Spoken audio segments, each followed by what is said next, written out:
Oke, saya kira kita bisa mulai. Sekarang pukul 11.05. Selamat siang semuanya. Kita hari ini mencoba pertemuan dengan menggunakan Zoom. Mudah-mudahan kalau saya minta Anda menyalakan video pada eh, waktu tertentu tidak ada kendala gitu ya. Jadi saya share screen. Mana ini screennya itu ya. Oke, udah tampak ya? Sudah loading? Udah, Pak. Sudah. Udah, Pak. Udah, Pak. Oke. Jadi kita sudah membahas 5.1 konsep turunan sebagai hampiran linear terbaik. Kemudian ada konsep O besar, O kecil gitu. Nah, sekarang 5.2 ini sifat-sifat turunan.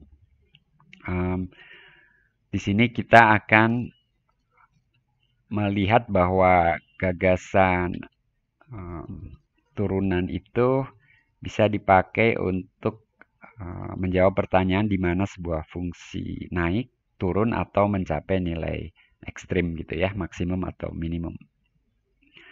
Nah, kita akan bahas kemonotonan di suatu titik terlebih dahulu. Hati-hati, ini konsep yang barangkali baru ya, diperkenalkan di sini.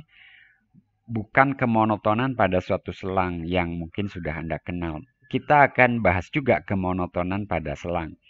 Tapi sementara ini kita perkenalkan kemonotonan di suatu titik. Apa itu kemonotonan di suatu titik? Kalau kita punya fungsi f yang terdefinisi pada suatu lingkungan dari x0, fungsi f itu dikatakan monoton naik di X0. Jadi ini monoton naik di X0, bukan pada selang ya. Gitu. Apabila terdapat suatu interval buka I yang memuat X0, jadi sebagai pembandingnya tentu kita akan membandingkan dengan nilai di sebelah kiri dan kanan X0.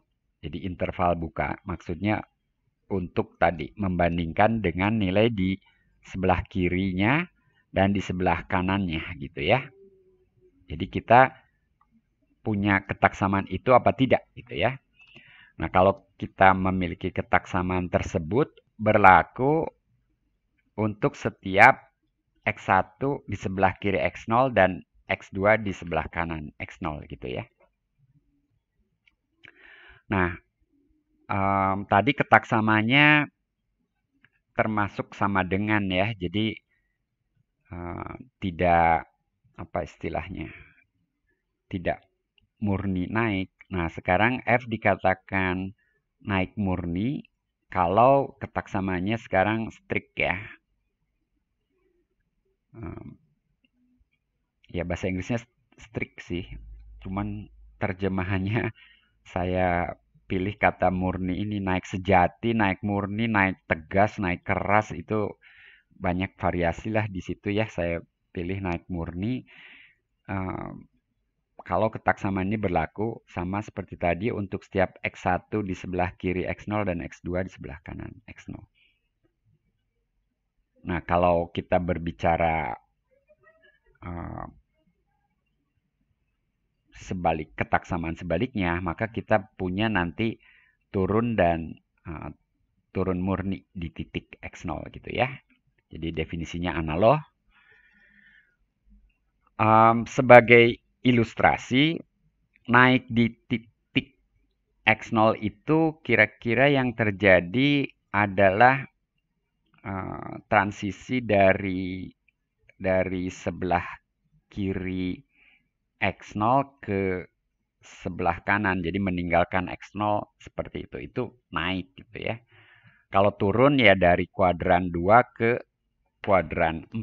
Saya tidak akan gambar karena nanti terlalu banyak gambarnya. Nah, kalau dari kuadran 2 ke kuadran 1, itu ya mungkin juga ada fungsi yang seperti itu ya. Berarti tidak naik di X0 maupun tidak turun di X0 ya. Tapi kalau itu terjadi dari kuadran 2 ke kuadran 1, X0 itu sendiri nanti merupakan minimum lokal gitu ya. Kemudian dari kuadran 3 ke kuadran 4 maksimum lokal gitu, seperti itu. Nah, apa sih perbedaannya monoton di suatu titik dengan monoton pada interval yang sudah Anda kenal, yang nanti akan kita bahas juga. Kita bahas beberapa contoh. Nah, kemonotonan pada interval kan definisinya seperti ini. Fungsi f yang terdefinisi pada suatu, maaf, mungkin ini harusnya diganti pada suatu interval aja ya. Maaf, ini masih copas nih, belum diganti nih. Pada suatu interval aja. I gitu ya, intervalnya I. Nah, fungsi f dikatakan monoton naik pada interval I apabila ketaksamaan ini berlaku. Jadi langsung membandingkan nilai di antara dua titik berbeda gitu ya. Kalau X1 lebih kecil daripada X2, bagaimana dengan fx1 dan fx2? Kalau fx1 lebih kecil atau sama dengan fx2, maka fungsinya monoton naik. Naik murni kalau ketaksamaannya strict gitu ya. Monoton turun dan turun murni pada interval didefinisikan secara analog. Oke, sampai sini Anda tentu mencocokkan dengan apa yang sudah Anda pelajari sebelumnya ya. Jadi ini mestinya cocok. Mungkin ada perbedaan di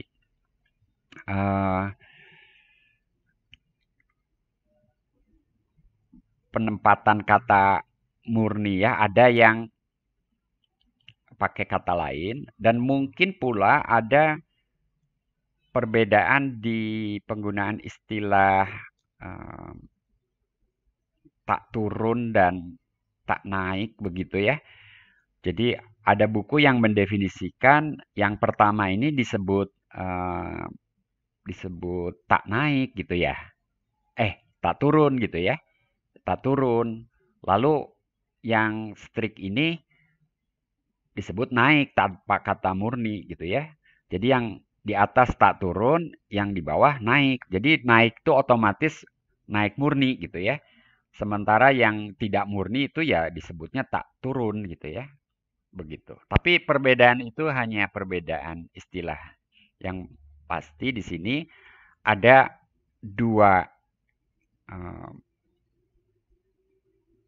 hal yang didefinisikan. Yang pertama, ketaksamaannya termasuk sama dengan. Yang kedua, ketaksamaannya lebih kecil saja atau lebih besar saja gitu ya.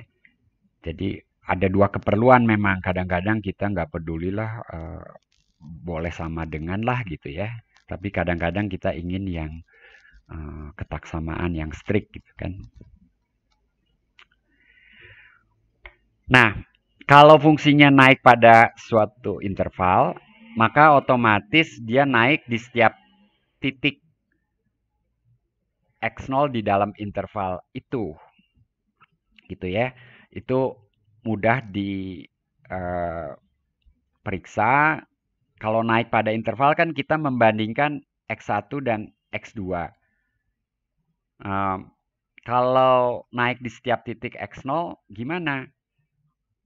Oke, saya gambar di atas deh. Saya ambil X0 sembarang di dalam I. Nah, I kan interval buka. Otomatis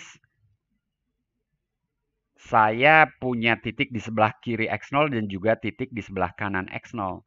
Dan untuk mengecek naik di titik X0 itu memang saya harus mengambil X1 di sebelah kiri X0 dan X2 di sebelah kanan X0. Lalu saya bertanya apakah fx1 lebih kecil daripada fx0 dan fx0 lebih kecil daripada fx2. Saya bertanya itu. Nah, jawabannya otomatis iya karena hubungan antara x1 dan x0 itu x1 lebih kecil daripada x0.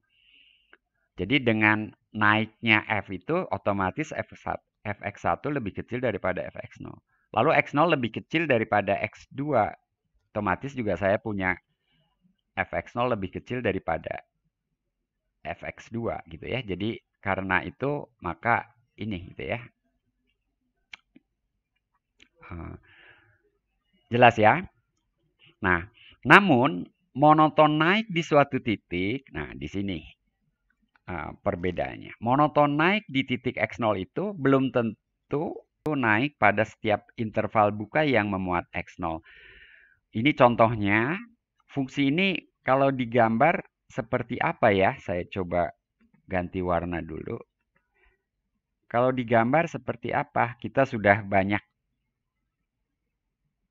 bertemu dengan contoh fungsi yang lucu-lucu gitu ya. Termasuk yang ini barangkali. Jadi fungsinya tuh kadang-kadang nilainya berada pada garis Y sama dengan X. Kalau X-nya anggota Q gitu ya. Jadi kalau X-nya anggota Q ada di situ. Tapi kalau X-nya irasional, nilainya 0. Ada pada sumbu X. Nah, seperti itu. Jadi fungsi ini by definition gitu. Menurut definisi naik di 0.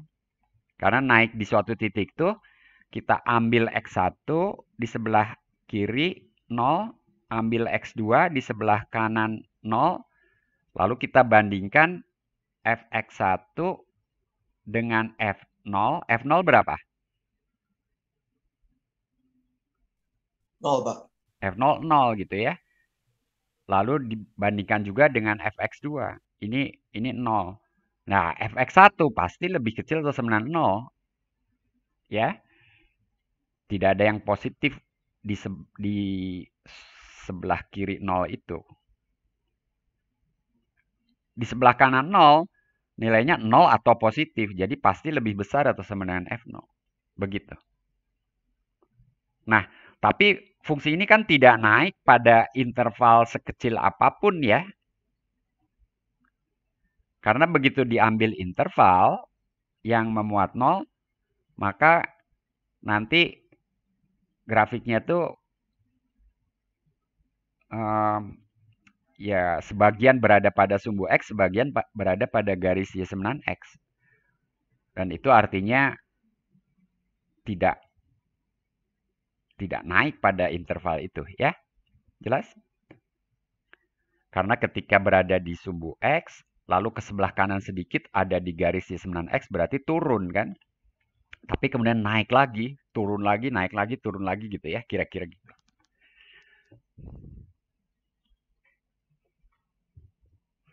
Nah, pertanyaannya memang kalau sesuatu ini diganti dengan setiap, fungsi contoh ini tentu nggak memenuhi ya. Jadi di titik lain sih tidak naik. Kalau fungsinya naik di setiap titik, saya nggak tahu tuh. Itu saya belum pikirin itu. Bisa jadi jadinya naik pada interval, cuman buktinya juga gimana ya? Tadi naik pada suatu titik itu definisinya gimana ya? Saya agak lost. Untuk setiap X1 di sebelah kiri dan X2 di sebelah kanan. Kuadran 3 ke kuadran 1, ingat gambar itu. Oh, oke. Ya, kadang untuk mengingatkan gambar tadi itu dimaksudkan untuk mengingat definisinya. Jadi definisinya bisa direkonstruksi lagi dari gambar tadi, dari kuadran 3 ke kuadran 1 bergerak gitu. Melalui titik X0. Itu ya. Ya, kalau untuk setiap kemungkinan jadinya naik pada interval sih. Saya lanjutkan ya. Ini materi hari ini harus selesai subbab 5.2 ini. Nah, teorema ini tentang kemonotonan di titik. Ya. Misalkan F terdefinisi pada suatu lingkungan dari X0 dan mempunyai turunan di X0. Jadi ini dikaitkan dengan eksistensi turunan. Nah, kalau turunannya positif, maka F mestilah naik murni di X0. Kalau turunan di X0 negatif, maka F mestilah turun murni di X0. Tapi kebalikannya, kalau F naik di X0, kita tidak bisa menyimpulkan F aksennya positif, melainkan F aksen di X0 itu lebih besar atau sama dengan 0. Ada kemungkinan 0. Contohnya mudah lah. X pangkat 3 gitu ya. Kalau F turun di X0, maka turunannya lebih kecil atau sama dengan 0. Ada kemungkinan sama dengan 0 juga. Nah, lalu bagian C, kalau F-nya mencapai nilai maksimum atau minimum lokal di X0, jadi definisinya tadi perpindahan dari kuadran 2 ke kuadran 1 atau dari kuadran 3 ke kuadran 4 gitu ya. Maka turunannya mestilah 0. Ini contohnya tadi X pangkat 3 gitu ya. Saya tidak buktikan itu. Saya kira buktinya Anda pelajari sendiri ya di sini. Jadi buktinya dapat Anda pelajari sendiri atau Anda buktikan tanpa melihat buku ya, tidak terlalu sulit ini. Berikutnya teorema nilai antara untuk turunan. Ini saya kira Anda sudah kenal. Saya ulangi, di sini teorema nilai antara yang dibahas adalah teorema nilai antara untuk turunan. Mungkin Anda sudah kenal, mungkin belum. Kita bahas kembali sama-sama di sini. Kalau F terdiferensialkan pada suatu interval buka, maka turunannya memenuhi sifat nilai antara. Yaitu apa? Yaitu jika X1 lebih kecil daripada X2 pada interval AB, maka F aksen X itu mencapai semua nilai di antara, ini menyatakannya mungkin tidak seperti biasa, tapi maksudnya sama aja, sifat nilai antara itu ya begitu. Jadi maksudnya di antara F aksen X1 dan F aksen X2 itu, kalau mereka berbeda gitu ya, ambil bilangan sembarang gitu ya. Misalkan M di antara F aksen X1 dan F aksen X2 gitu ya. Jadi misal, maka apa? Mencapai semua nilai itu artinya M akan tercapai itu, ya. Jadi maka ada C gitu ya, anggota X1, X2 sehingga F aksen C sama dengan M gitu ya. Itu maksudnya. Jadi kalimat jika X1 lebih kecil daripada X2 pada AB, maka F aksen X mencapai semua nilai di antara F aksen X1 dan F aksen X2 pada interval X1, X2. Ini pemisalan ini kalau F aksen X1 lebih kecil daripada F aksen X2. Yang terjadi bisa saja juga F aksen X1 itu lebih besar daripada F aksen X2. Ya tinggal dibalik aja ketaksamaannya. Kalau M-nya di antara F aksen X1 dan F aksen X2 gitu ya. Kesimpulannya sama.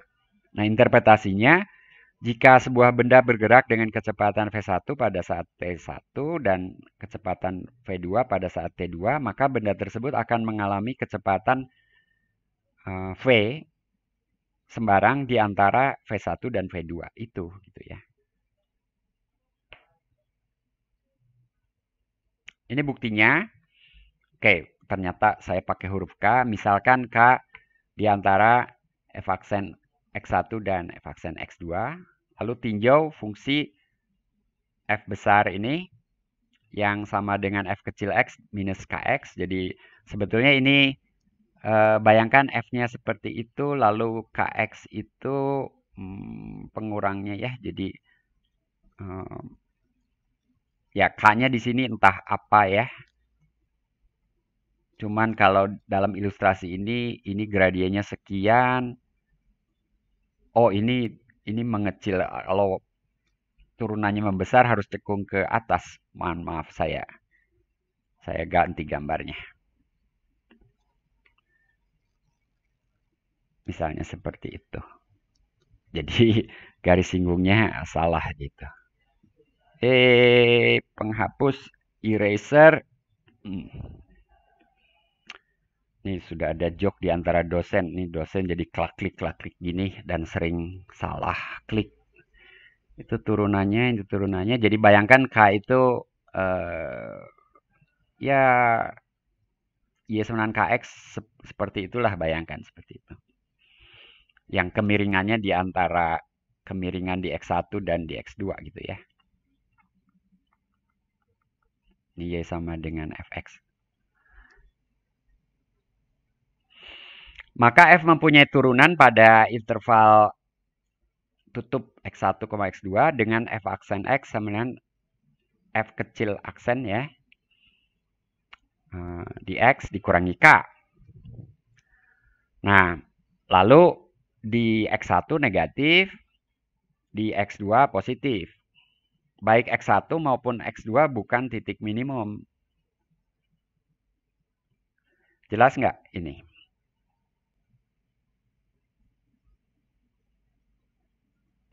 Anda verifikasi aja itu. Jadi F besar mestilah mencapai nilai minimumnya pada suatu titik di dalam. Dan menurut teorema sebelumnya, di titik itu mestilah turunannya 0. Yang bagian C tadi ya, ada ABC tadi. Dan di situ F aksen C sama dengan K. Nah, berikutnya teorema nilai rata-rata. Ini Anda sudah kenal. Yang tadi itu juga tadi teorema nilai antara untuk turunan ya. Mestinya sih ada juga sih di Bartel ya. Mungkin di soal atau di pembahasan saya lupa. Tapi kalau teorema nilai rata-rata pasti di pembahasan utama, tidak mungkin di soal ini ya. Jadi kalau F kontinu pada suatu interval kompak tutup AB dan terdiferensialkan di setiap titik interiornya, maka terdapat titik X0 sedemikian sehingga F aksen X0 sama dengan nilai rata-rata F ya, pada interval AB. Jadi FB min FA per B min A. Interpretasinya saya kira Anda sudah familiar juga ya. Jika sebuah benda bergerak dengan mulus pada interval waktu AB, dengan mulus ini jadi kecepatannya tidak berubah drastis gitu ya. Maka pada suatu saat benda tersebut akan mencapai kecepatan yang sama dengan kecepatan rata-ratanya pada interval AB. Saya tidak buktikan itu, jadi ini mohon maaf, buktinya Anda jadi ini sudah dikenal ya, dia satu ya.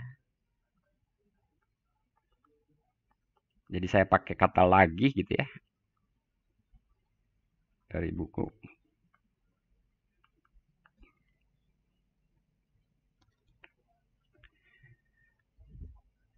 Ya, subbab ini dimaksudkan untuk browse aja sih ya, scan through lagi sifat-sifat turunan dalam pengertian lebih ke arah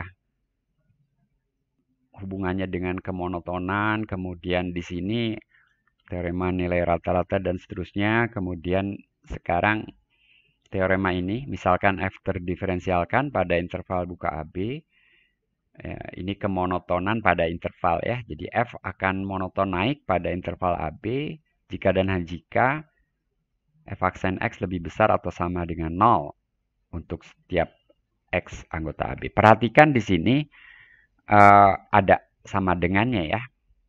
Turun jika dan hanya jika. Kenapa? Karena sebetulnya dalam satu arah mungkin sama dengannya nggak ikut, tapi dalam arah lainnya kesimpulannya tuh ya bisa termasuk sama dengan 0. Yaitu kalau dari kiri ke kanan ya. Kalau dari kanan ke kiri memang yang yang relevan mungkin kalau turunannya positif ya pasti naik gitu ya. Tapi kalau ada sama dengan 0 ya masih bisa naik juga gitu ya. Mungkin buktinya nggak terdiri atas kasus, jadi nggak satu bagian. Atau kalau pakai kontradiksi, saya kira mungkin bisa juga ya. Jika f aksen X positif saja ya, jadi tidak sama dengan, maka kesimpulannya naiknya naik murni. Oh iya, mohon maaf. Yang tadi kan saya sendiri terjebak nih. Yang di sini naiknya juga kan artinya begini ya. Jadi memang bisa sama dengan. Nah, sekarang kalau positif, maka dia naik murni. Kalau negatif, turun murni gitu ya. Bagian C tetap kalau ditanya sebaliknya bagaimana, apakah kalau naik murni turunannya positif? Tidak juga gitu ya.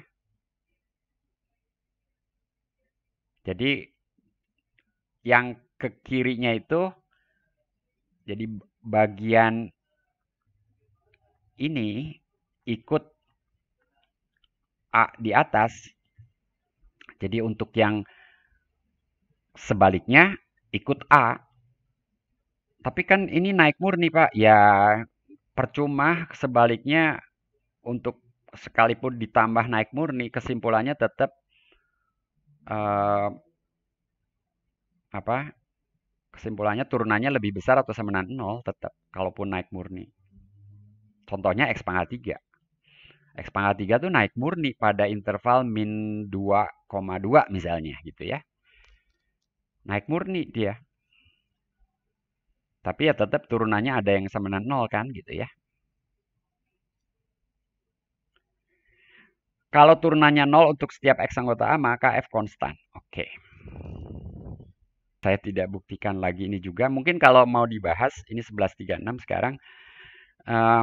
Teorema ini tentu sudah bisa dibuktikan dengan menggunakan teorema nilai rata-rata atau teorema nilai antara untuk turunan gitu ya. Tapi saya kira teorema nilai rata-rata lebih banyak. Misalnya untuk bagian C. Untuk bagian C ini buktinya gimana nih? Saya punya ruang sedikit di sini. Ada yang tahu? Mungkin sudah baca ini dan mikir atau lihat-lihat di buku.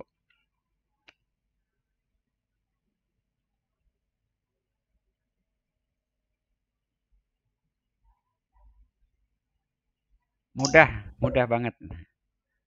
Pakai teorema nilai rata-rata, Pak. Iya, tapi persisnya gimana, Gabriel? Dengan mengambil sembarang X1 dan X2 di interval AB, lalu kita punya fx1 min fx2 sama dengan turunannya kan selalu 0. Berarti implies fx1 sama dengan fx2 di seluruh interval tersebut. Artinya konstan. Dari mana turunan 0 KNR, implies fx1 sama dengan fx2? Teorema nilai rata-rata kan mengasumsikan intervalnya kompak, bukan? Ya, X1, X2-nya dalam hal ini kan jadi selang tutup. Ambil spin, ambil bikin interval dulu bagi AB X1-nya jadi selang tutup. Iya, tapi gimana menjustifikasi atau menyimpulkan itu? Ya, KNR kan baru bilang ada X0 yang menyebabkan. Iya. Kita akan ditunjukkan di sini kan akan ditunjukkan fx1 sama dengan fx2 kan gitu. Gimana membuktikan ini? Teorema nilai rata-rata kan ada C di antara X1 dan X2.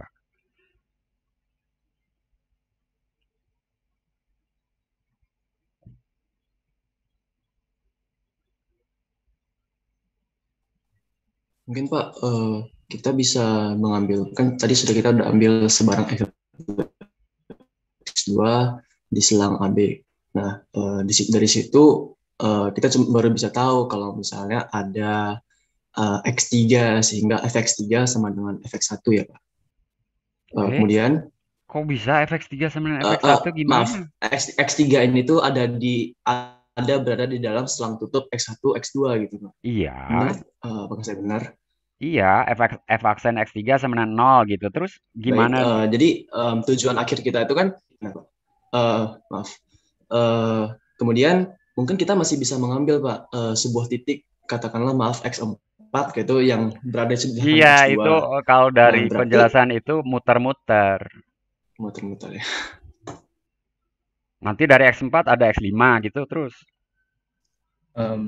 Gimana kalau ambil sembarang X di AB, lalu dari X itu kan kita bisa ambil X atau X2 sedemikian sehingga X1, X2 itu interval kompak di mana X termuat di situ. Nah, baru kita bisa dapat aksen X-nya sama 0 untuk setiap sembarang X yang kita pilih tadi. Ini kita mau membuktikan jika ini tuh udah diketahui nih. Ini diketahui nih. Jangan dibuktikan. Ini lihat, baca nih. Yang mau dibuktikan tuh ini. Langkah pembuktian konstan kan begitu.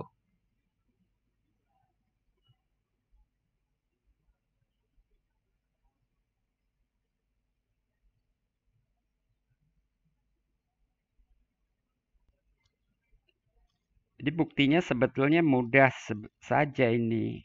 Andaikan fx1 tidak sama dengan fx2. Maka nanti menurut teorema nilai rata-rata, nanti ada C sedemikian sehingga f aksen C tidak sama dengan 0. Saya kira itu ya, jadi tidak ya buktinya dengan kontradiksi. Kalau bukti langsung panjang lebar mungkin nggak nyampe juga. Oke, saya kira saya berakhir di situ. Nah, ini 2 soal latihan Anda baca dan coba ya. Oke, selamat siang.